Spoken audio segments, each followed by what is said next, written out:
मुझे बार बार ये ध्यान आता है जब मैं विस्थापन पर कहीं देखता हूँ तो जिस पहाड़ से आता हूँ वह पहाड़ लगभग विस्थापित हो चुका है। हमारे यहाँ घोस्ट विलेजेस कहा जाता है।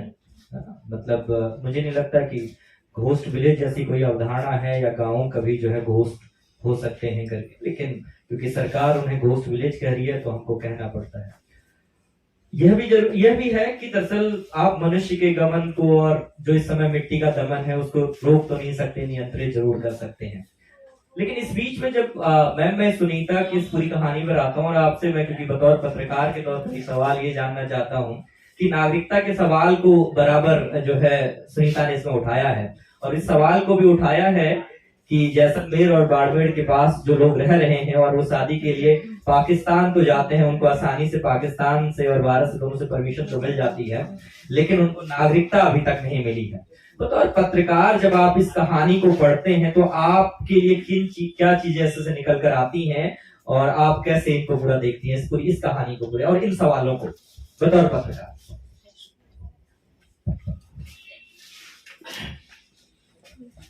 देखिए, मुझे लगता है कि इस तरह की कोई खबर सुनीता ने जरूर अखबार में पढ़ी होगी, क्योंकि हम सब जब कोई कहानी लिखते हैं या लिखना चाहते हैं तो उसका जो भी आइडिया है वो कहीं से प्रस्फुटित होता है। कई बार अखबार में कोई खबर छपती है, टीवी में हम कोई खबर देखते हैं, उसके बाद उसे हम कहानी के रूप में बुनना शुरू करते हैं।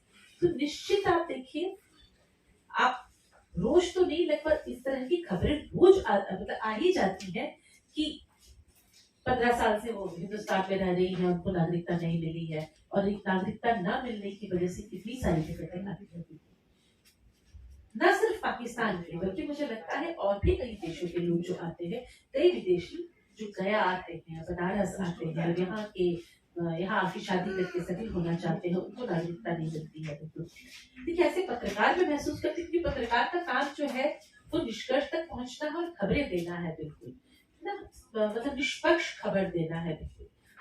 पर हाँ, हम सब मानते हैं कि अगर हर देश की तरह यहाँ भी कोई रूल्स एंड रेगुलेशन होना चाहिए कि अगर आप 10 साल यहाँ रह रहे हैं या 5 साल यहाँ रह रहे हैं, जैसे अमेरिका में तो है, तो इस तरह के लॉ बनने चाहिए और लोगों को आराम से यहाँ रहने की सहूलियतें देनी चाहिए। लेकिन फिर ये एक पूरी की पूरी राज्य सत्ता कानून इन सब पे निर्भर करता है कि बाहर के लोग कितना यहाँ आते रहे। क्योंकि इस मुद्दे पे मैं बात करना चाहूँ तो हम सब जो है श्रीलंका से आए, अभी श्रीलंका से बहुत लोग आ रहे हैं। मेरे बहुत मित्र हैं जो चेन्नई और तमिलनाडु में रहते हैं, वो कहते हैं कि हम इतने परेशान हैं कि श्रीलंका से लोग जो है बिना किसी इसके, मतलब सच कहे तो पतवार वाली जो नाव है उसमें अपनी जान की बाजी लगा के तट पे पहुंच रहे हैं और वहां जो है आश्रय चाहते हैं कि वहां की हालत कितनी खराब हो चुकी। तो मैं हिंदुस्तान की नागरिक होने के नाते में इन सब चीजों का साथ तो बिल्कुल भी नहीं दूंगी। ये सब लॉ और कानून अपनी जगह है बिल्कुल, पर हाँ, अगर कोई आ रहा है, कहीं से भी आ रहा है, विस्थापन का दर्द है, तो एज ए नागरिक आपको उनका दर्द समझना होगा। लेकिन एज ए पत्रकार मुझे यहाँ अपने पैर और अपना फुट डाउन करना पड़ेगा कि नहीं, हम ऐसी कोई गतिविधि अपने देश में नहीं चलने दे सकते। आखिरकार हमारे यहाँ खुद की इतनी बड़ी जनसंख्या की समस्या है कि हम कितने विस्थापितों को अपने यहाँ स्थापित करेंगे, बताइए।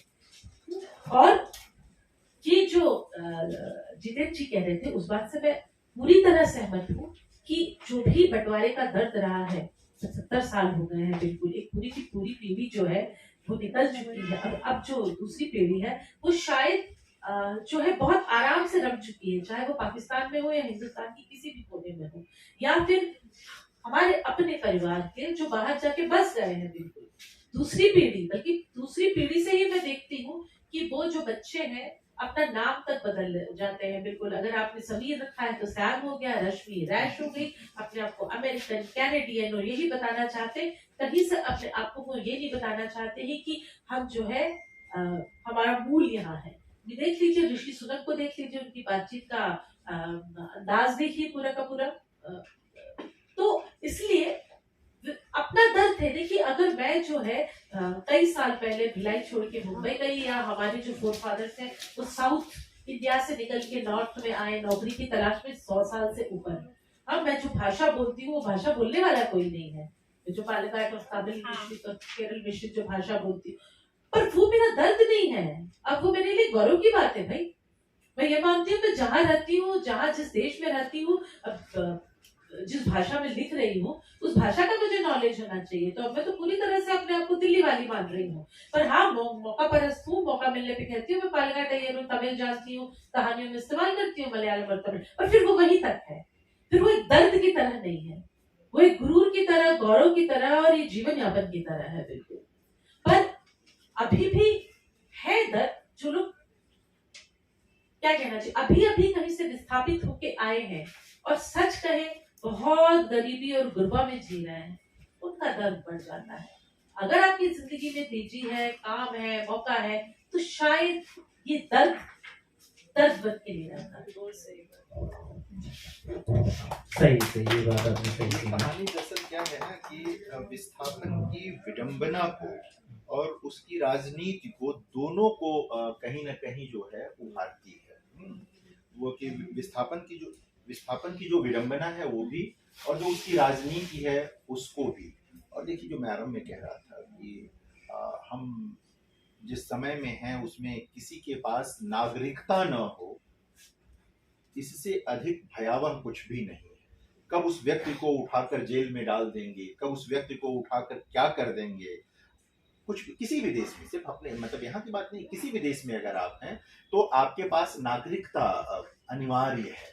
तो एक तरह से ये राजनीतिक कहानी भी है ये, कि ये इस तरह से बात करती है। और देखें तो थोड़ा सा इस विडंबना को इन्होंने भवानी प्रसाद मिश्र का एक गीत इस्तेमाल किया है इसमें। इसका जो है वो वर्षा गीत जो है उनके, वो एक तरह से उस विडंबना को और मारक बनाने वाली चीज है।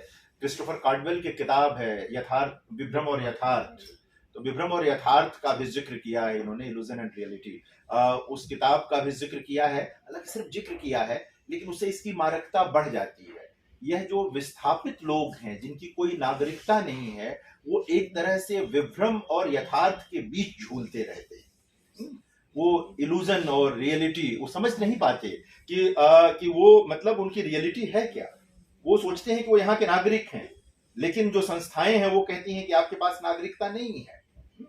तो ये जो त्रासदी है उसको इन माध्यमों से भी, यही टेक्निक होती है कि लेखक कई बार किसी और रचनाकार को लाता है, कोई और प्रसंग लाता है, और उस विडंबना की मारकता को अधिक उभार देता है। और कोई भी कवि या कथाकार वही बड़ा बनता है, वही महत्वपूर्ण बनता है जिसमें विडंबना की बारीक पहचान होती है। जो विडंबना की पहचान नहीं कर पाता वो बड़ा लेखक कभी नहीं बनता। विडंबना की पहचान जरूरी है। हाँ, अब इसके बाद हम अंतिम कहानी के बाद सुनीता की तरफ ही लौट रहे हैं। समेट